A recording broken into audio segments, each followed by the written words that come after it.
এই গজলগুলো আপনি শুনেন রাতের বেলা, চোখের পানি ধরে রাখা যাবে। কত যত্নের পাখি তুমি,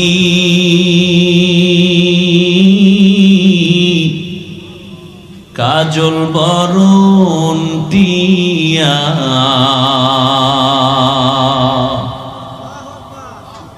সময় হলে যাইবা চলে, এই দুনিয়ার সব থুইয়া।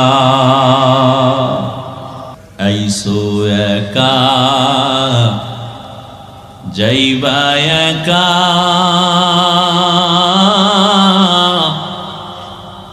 সঙ্গে কেহ যাইবে না। দিন দুই চারি কেন্দে সবে, কেউ তো খবর নিবে না।